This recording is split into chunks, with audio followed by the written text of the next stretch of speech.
do you want to come up on stage with me? You know, she has the thickest Maltese accent, and Yes. it was so much fun. And I was like, what do you mean? She was like, on the balls. Do you want to play with the balls? I was like, I would love to play with balls. I'm very good at that. And she's like, yeah, you are. I know you are.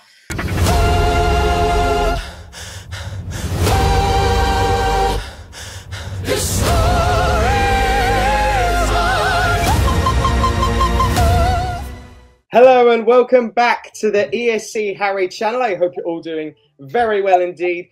Today, I actually have my first ever interview on this channel, and I'm speaking with someone who is originally from the Faroe Islands, currently about to represent Denmark at Eurovision, and has actually been a part of a Disney movie and performed for the King. Oh wait, no, hang on, this part's not. No, I was on the moon. I was on the moon. Ah, you're on the moon. Yes, of course. Yes. We'll come on to that later. It is Sissal, of course.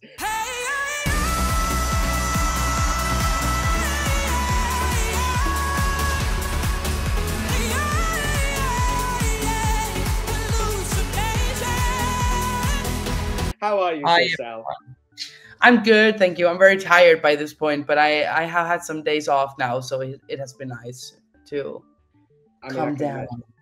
Yeah. Yes, I can imagine, just with everything going on with the pre-parties, the preparation for Eurovision. How, in general, is preparation going for Eurovision? It's going good, really, actually. I'm very excited about it because I feel like actually it can only get better from like my national finals with the staging. So I feel like I can only surprise people from here positively, and maybe like even what they're expecting, like they can only get a little bit more happy, at least, because it was underwhelming, to say the least, my nationals. So my preparations are going very well. I have been at one fitting today. I have to go back and try another fitting later, and we just have we are working our ass off. So I tried some Italian boots, came yesterday that we had to send back, and it has been, yeah. And now next week we have 2 very long days with just intense rehearsals as well. Well, I do have to ask, because you mentioned about the national final performance feeling a bit underwhelming. In some ways, did performing in a national final potentially help you going forward into Eurovision? Like, you've got that performance out the way, and there's no risk of that performance happening in Basel, if that makes sense.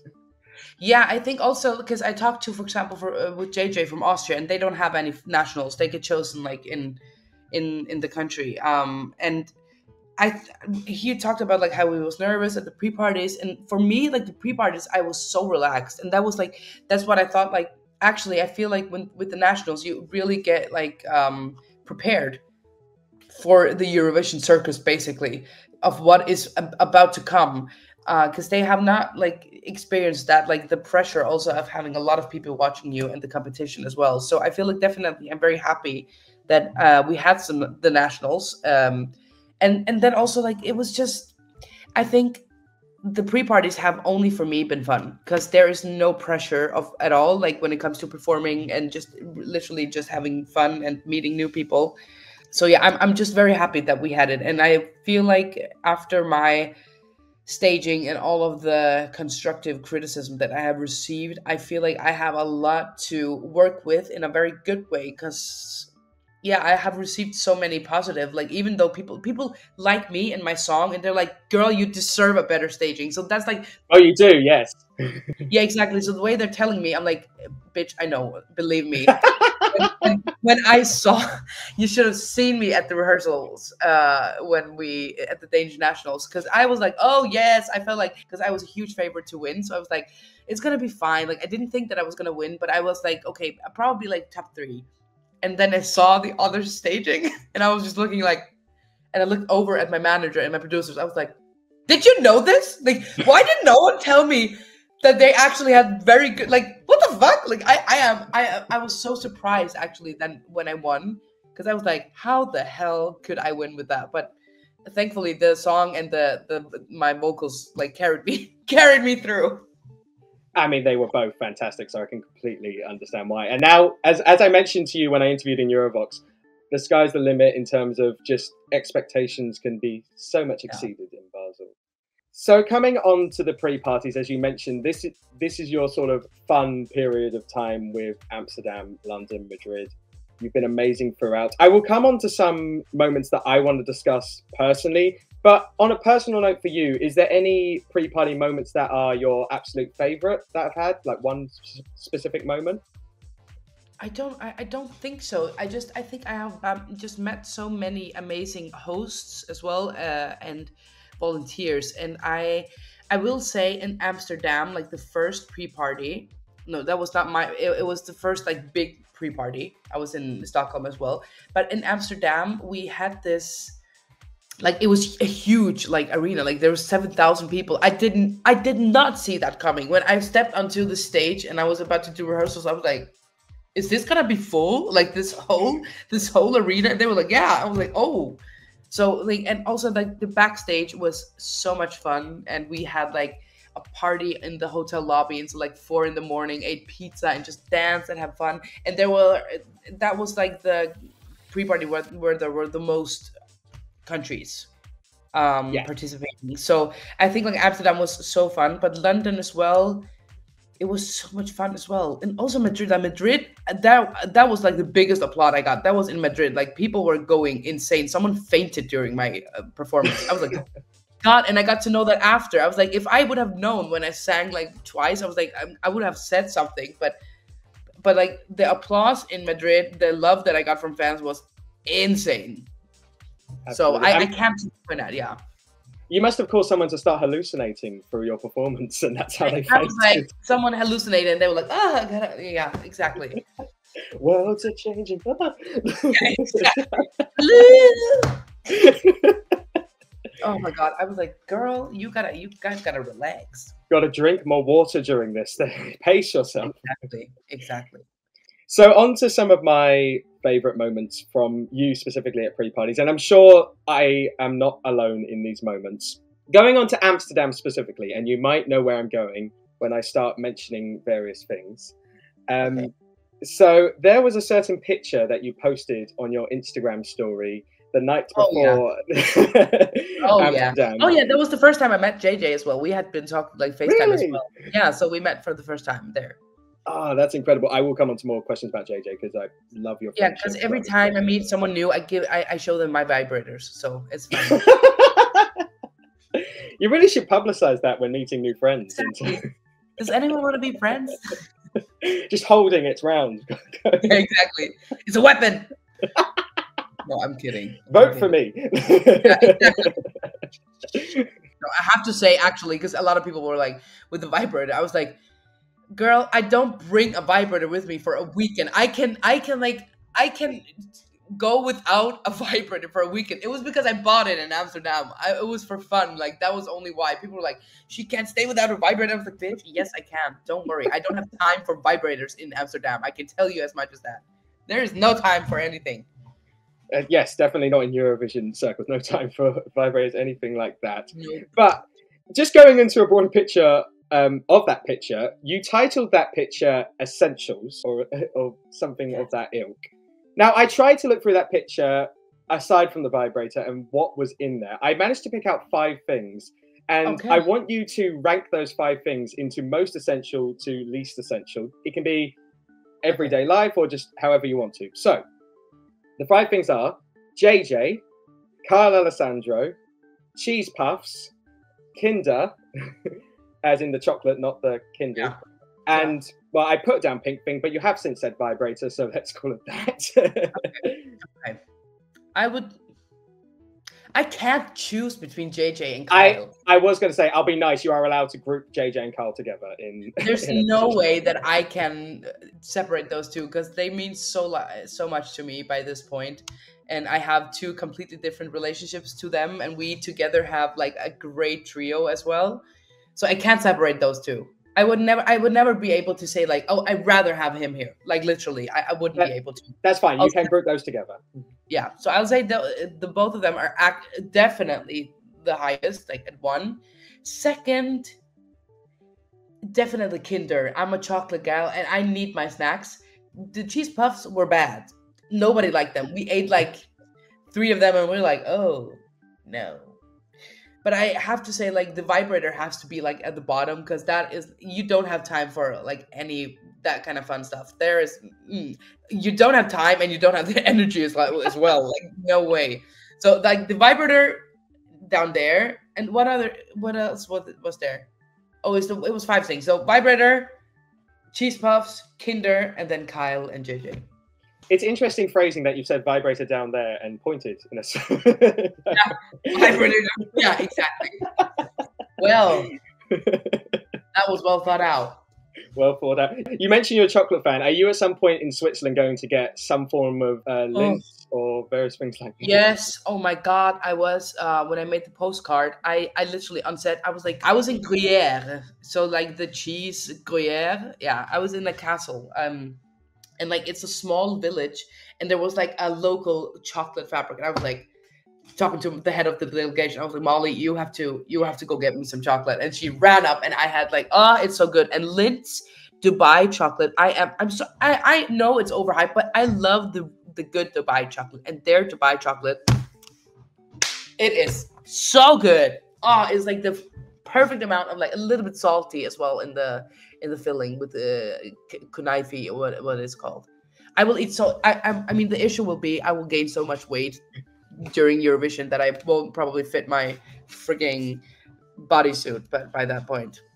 On the Saturday night, just have like a hamper of chocolate in the green room after you've performed, exactly. And then just have it then. Some people will be drinking wine after they perform Sissal chocolate. Yeah, I'll be like pizza and some chocolate, basically. Yeah. Nothing wrong with that. Nothing wrong with that at all. No, essentials as well. Essentials, absolutely. So moving on to a different pre-party, from Amsterdam to London. Now, this is actually something that happened on the stage itself. Now, you gave a fantastic performance. I was there. You did amazing work. But another performance you were involved in was Malta's performance with Miriana, along with JJ, Marco, and Gojo. Please tell me how that idea of you all coming on stage with Miriana came together. It was literally so random because we were backstage and Miriana came up to me like I think like half an hour before. She was like, "Do you want to come up on stage with me?" You know, she has the thickest Maltese accent, and it was so much fun. And I was like, "What do you mean?" She was like, "On the balls. Do you want to play with the balls?" I was like, "I would love to play with balls. I'm very good at that." And she's like, "Yeah, you are. I know you are." And then we were like, "Can JJ come?" And then Gojo was there and Marco was there. We were like, "Okay, you know what? Let's do it." It literally was so spontaneous. It was literally, I was like, this, I had the most fun like doing that. I was like, this is my biggest dream. Like Eurovision, fuck that. This is my biggest dream because people were going wild as well. It was hilarious. Literally, we were just having fun. And it's funny because I saw like Tommy Cash saying in an interview somewhere like that he hasn't made any friends, and he said that we had got friends in the Eurovision community to market ourselves, and really? and yeah, when I saw it, because he said that people always say like, "Oh, let's do content," and that's it.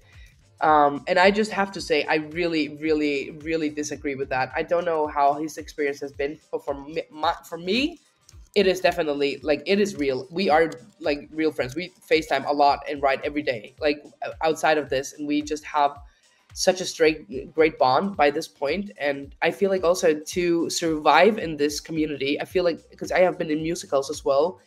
For me, it is always about the community, like the how well I get along with other people. Because if I didn't get any friends, I think I would be miserable. So it is. I have made such great friends in this. Like it has been.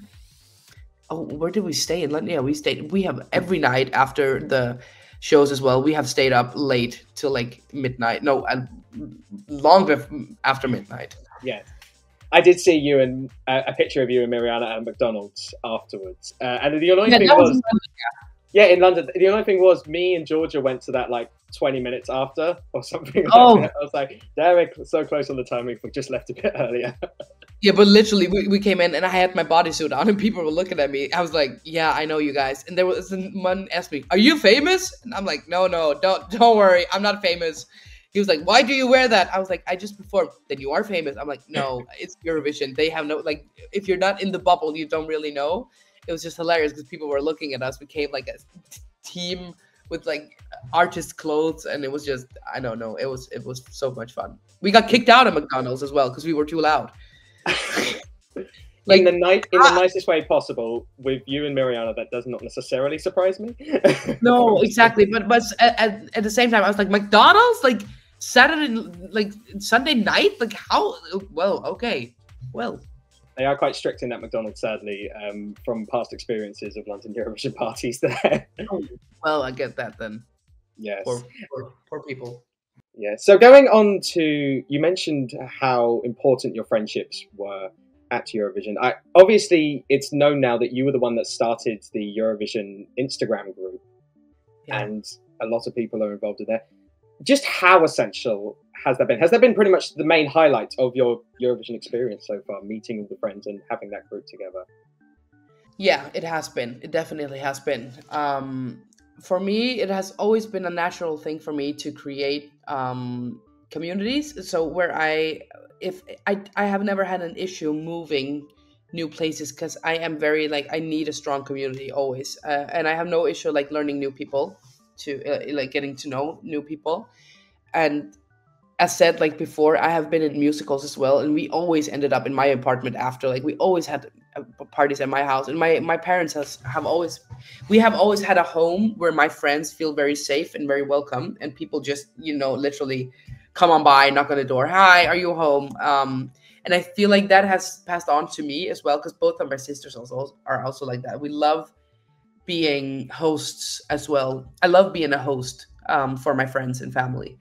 I don't know why. It's just something that comes very natural to me. I think some are just like the people who do it, and then how do you say, like some are the pullers and some are the pushers. Yes. And like both are fine. Like if everyone was like me, it would be horrible. We would be like fighting over who was going to be the leader of that pack. But I mean, I think there's definitely room for a lot of people doing that, and I am certainly not the only one doing the pulling. No. There's a lot, like there are people who are like, people loved it, I think, because it always takes that one person to just like to start it basically. Yeah. And of course we use that FaceTime, no, that Instagram group as well, like asking where are you guys staying and how is your guys' day, what are you guys doing, and that those kind of things. But then of course you meet some that you get closer to as well, because you are, I don't know, just like-minded and stuff like that. So I have like definitely gotten a lot of new friends, and then there are some that I am very close with, like talk to every day basically. I mean, that is just fantastic. I think especially after last year and seeing the drama at the end there, which we won't get into because I don't want to really. It is just it was sad. Yeah, it was. It's just so nice to see the group of people together now as a tight-knit bond. It's just brought so much positivity, I think, to this Eurovision season. One of your closest friends, and we have mentioned him a couple of times now, is JJ from Austria.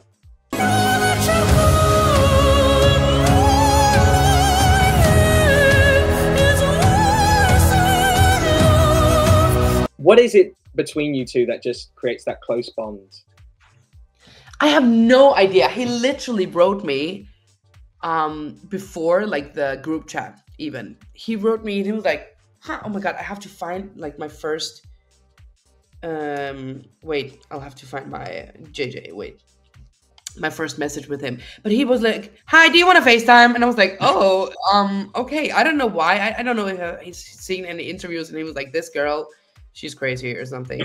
But it was just, I don't know, like we just bonded right away. I have so many friends in the queer community as well, and I'm very open and I'm very yeah. He said, hi, I'm obsessed with your song. Can't wait to finally meet you. Girl, you're the one to talk. Your vocals are crazy. Yeah, and then he asked me I wanted to FaceTime. And I was like, yeah, because I think also you see right away how people are writing, like how you will get along. Because this way, I was like, bitch. And he was like, bitch, girl, I love it how messy you are.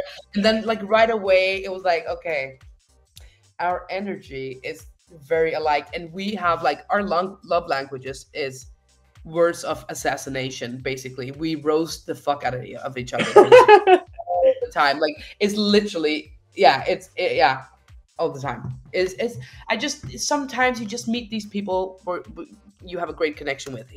We talked like midnight yesterday as well, like just like, hi, what are you doing? And then like literally him like, oh, I'm gonna take a fat shit. What about you? I was like, oh. And he says this on lives as well. That's why I'm telling you here. Like I can't say that. Yeah. He's Well, funnily enough, one question I had, and this is complete coincidence. Obviously, I don't know if you are familiar with these on Instagram, on Eurovision's Instagram, I should say, where you had to do some facts about you, whether it was like answering questions or like 3 things about me, those videos. Mm-hmm. One of JJ's questions was the most embarrassing thing he sends, and it's himself on the loo. Now, you can refrain from answering this if you want. Has he sent any pictures of himself on the loo, either to you or to the Eurovision group chat? Oh my God, he has sent me so many pictures when he's on the toilet. Like, literally, but never, like, I've not seen the insides. No, of course. No, it's always like, I'm taking a fat shit. What about you?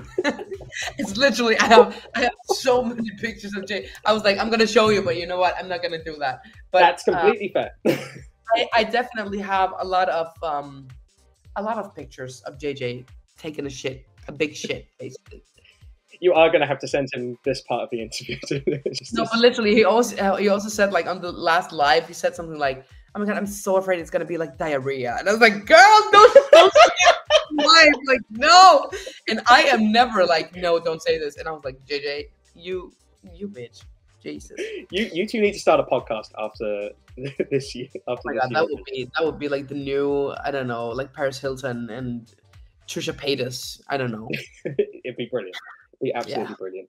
So going on to a link specific to like me and you, because believe it or not, despite this being my first interview, there is actually a few connections between us. I have interviewed you before in Sweden. You hold a very special place in my heart because you were the first artist I met in person to actually recognize me from my Eurovision channel. It was surreal. It was incredible. So I do thank you for that. Another thing that I am going to claim, and we brought this up in the intro earlier, is the fact that I was the first person to embarrass yourself. No, I'm kidding. Yes, to embarrass myself, but to ask you that about being in a Disney movie and performing for the King of Denmark, because it was on the Eurovision website. Turns out, complete load of rubbish. Yes, and that is definitely not your fault, but I could see in your eyes, you were like, oh, and I was like, no, this is not your fault, because I was like, does that say? And it took me like 2 or 3 weeks to contact them. I forgot like about it, and then someone else asked me, and I was like, oh, and in Amsterdam, they introduced me with that. I was like, no!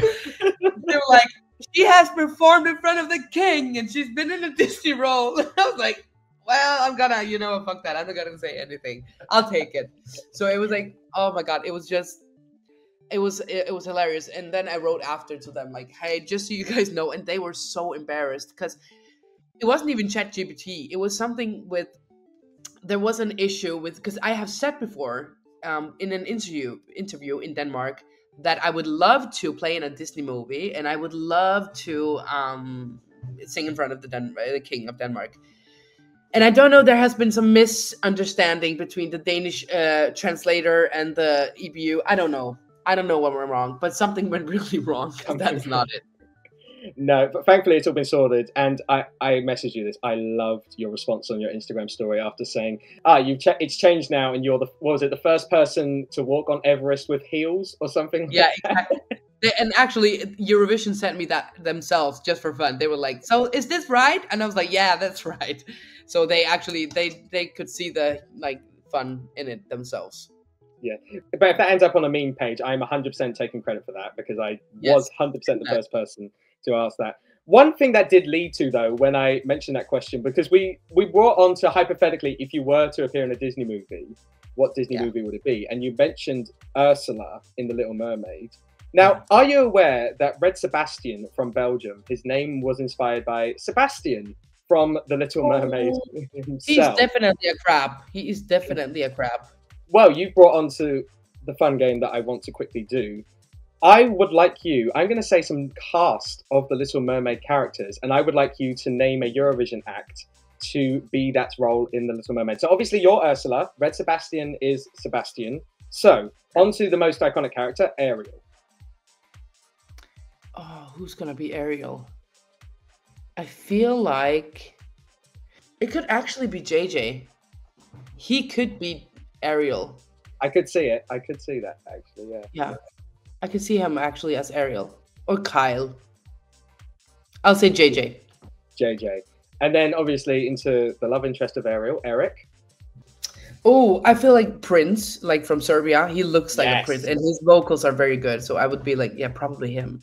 Well, have the prince play the prince. It just makes complete sense. Exactly. On to some more quirky characters in that film. Flounder. I feel like it would either be Kyle, because he's young and he's like so oblivious, but it could also be Kai, like all the three dudes from Kai, definitely. It could be Kevin, it could be Jakob or Axel. I will say Jakob from Kai. Jakob. And then this is potentially the leader of the Eurovision group, King Triton. Oh, King Triton. I was about to say me, but I think Erica would be King Triton. Eric, oh, she would make such a good King Triton. Yeah, the outfit that she would have for King Triton would be incredible. Exactly. I feel like she would be a good one. Yeah, definitely. Absolutely. And then finally, I'm intrigued for this answer. Scully, the the seagull. That would also be Kai, but that would maybe be Axel from Kai. Yeah, I feel like Axel from Kai could be that. Yeah.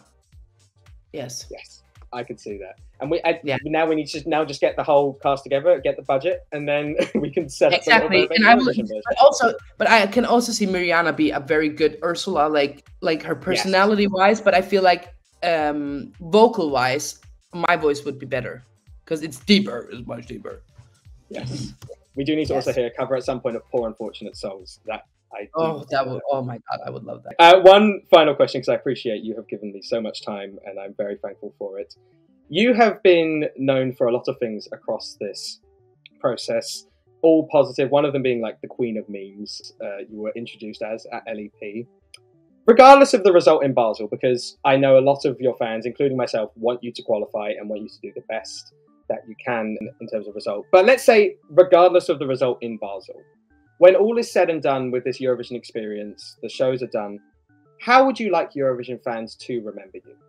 I would like them to remember me as a very authentic person that are encouraging them to be themselves and don't care what other people say, and